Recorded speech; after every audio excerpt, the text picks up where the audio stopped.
Meghan is hardly innocent.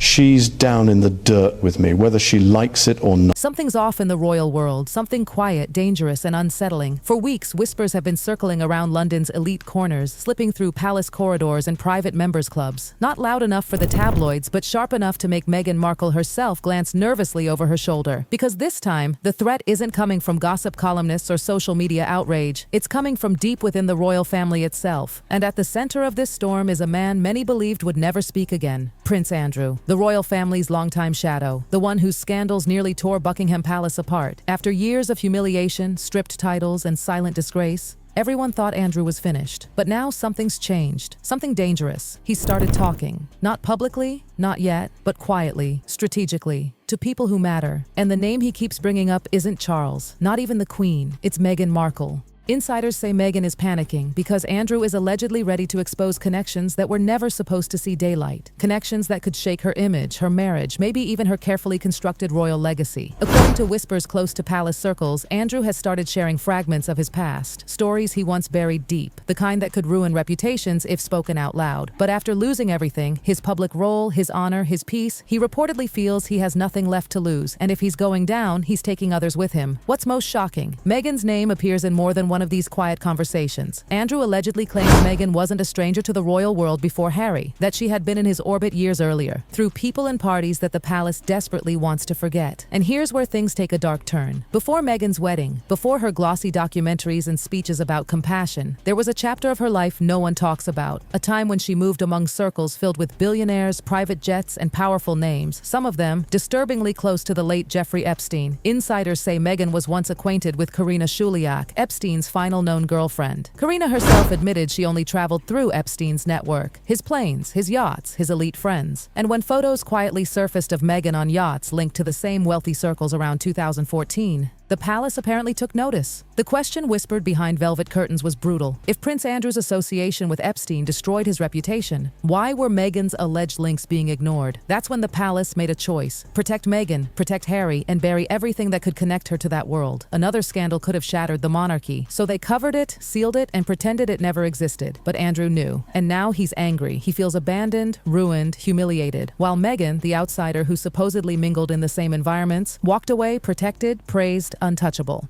And Andrew, stripped of everything, is no longer bound by silence. Then comes the most shocking detail of all. Virginia Roberts Giuffre, the woman whose accusations nearly destroyed Andrew, allegedly wanted Meghan Markle to testify, not as a victim, not even as a friend, but as a witness, someone she recognized from those same elite circles. Sources claim Virginia remembered Meghan socially, that she had seen her around people like Andrew, Epstein, and Karina, often enough to be relevant. If that's true, it changes everything. Because if Meghan was present in that world, if she knew Andrew personally before Harry, if Virginia knew her face from those gatherings, then Meghan's clean image isn't spotless anymore. And Andrew, sitting quietly in his exile, might be holding on to the kind of evidence that could shatter it. To trace how Meghan ended up so close to these elite networks, you have to rewind to 2011, Toronto, the year she flew in to start filming Suits. She was new, broke, and just another actress trying to make rent. But within months, something incredible happened. Meghan didn't climb socially, she was lifted. Enter Marcus Anderson, the man who changed her world, a major figure in Toronto's Soho House scene, known for connecting actors to politicians, millionaires, and international elites. Anderson didn't just introduce Meghan to influential people, he inserted her right into the center of it all. Exclusive events, private jets, international trips, it was like a backstage pass to the world's richest social club. And here's where the lines begin to blur. The same elite circles Marcus brought her into overlapped with the networks of Epstein's acquaintances, billionaires who floated between Toronto, London, and New York, the same orbit Andrew had once inhabited.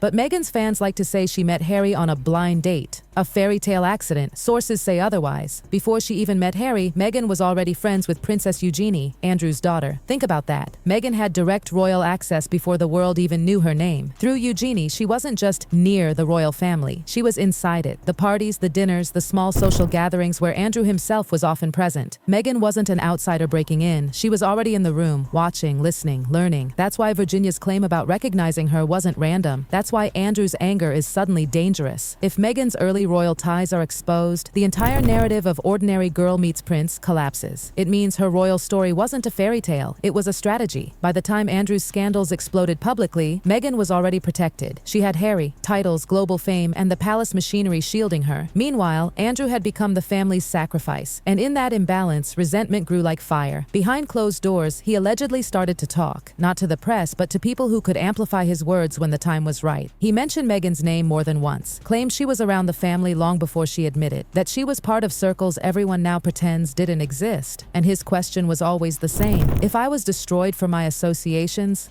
why wasn't she?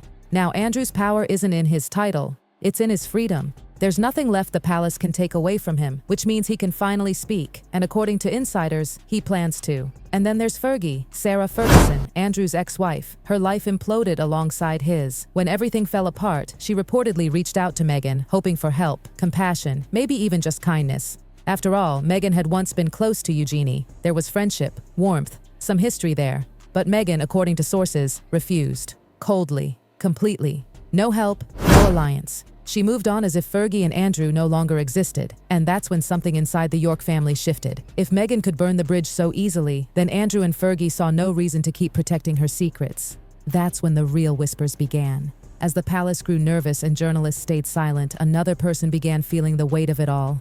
Prince Harry. Living far away in California, with no royal advisors and no family buffers, Harry reportedly began hearing things. Not gossip, not rumors, but small undeniable facts, connections from Meghan's past that she had never fully explained. People close to the couple said Harry felt crushed, betrayed, angry. Because this wasn't about the media, it was about trust, about realizing the woman he'd defended against the entire institution might have hidden parts of her past from him too. Imagine his isolation. Thousands of miles away from home, cut off from the family he left behind, now questioning whether he ever knew the full truth. Insiders claim this revelation has driven a wedge between them. Harry's trust has cracked, and Meghan knows it. That's why, they say, she's terrified of Andrew breaking his silence, because one word from him, one confirmed detail, could unravel everything. Her marriage, her brand, her image, all of it. Meghan's rise was meteoric. From an actress in Toronto to walking red carpets with billionaires to becoming royalty itself, it was too fast, too perfect. But the same speed that elevated her is now chasing her down. According to people once close to her, Meghan had a pattern, using people as stepping stones, then dropping them when they were no longer useful. Marcus Anderson, distanced. Jessica Mulroney, cut off. Fergie, ignored. Andrew, erased from her story. Each bridge she burned took her higher, until she realized those same people held her secrets. And now, every one of them, Andrew, Fergie, Eugenie, are on the same side again, each holding a piece of the same puzzle, each with a reason to finally let the truth out. Inside Buckingham Palace, everything's gone still. Too still. The press has been told to stay quiet. The palace gives no comment. Behind that silence, something's forming, something big. It's as if everyone's waiting for the first person to speak, and everyone knows who that person will be. Prince Andrew. Insiders claim he doesn't want revenge. He wants balance. He wants fairness. To show the world that the same system that destroyed him protected Meghan. And if that means pulling the curtain back on secrets buried for a decade, he's allegedly willing to do it. And Meghan, she can feel it coming. She's built her empire on perfection, on control. But control is slipping. The palace can't stop Andrew, the press can't silence him, and Harry may not defend her this time, because when Andrew finally opens his mouth, it won't be a whisper, it'll be an earthquake.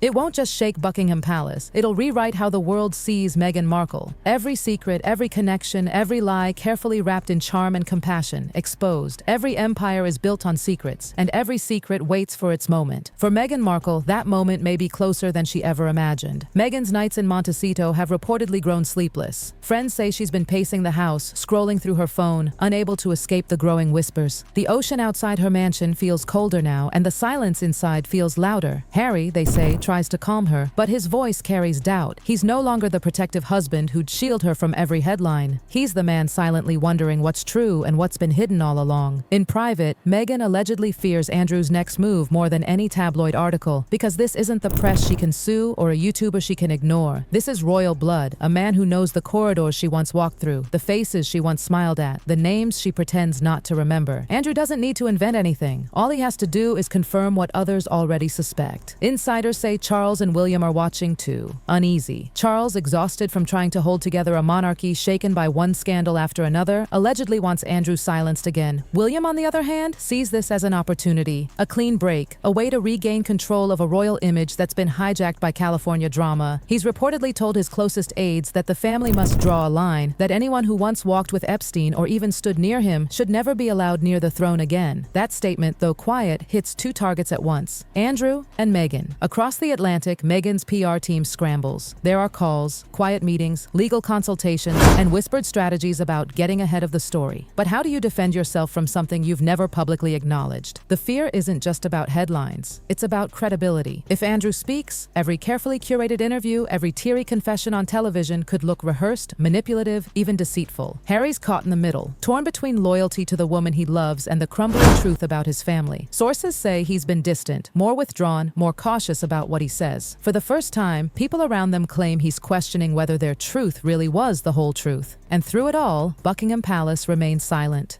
But it's not the calm of peace. It's the stillness before a thunderstorm. Andrew's silence won't last forever. And when he finally opens his mouth, he won't just be telling his story. He'll be rewriting hers. Because in the end, every secret Meghan buried wasn't forgotten. It was just waiting for the right royal ghost to dig it up. Royal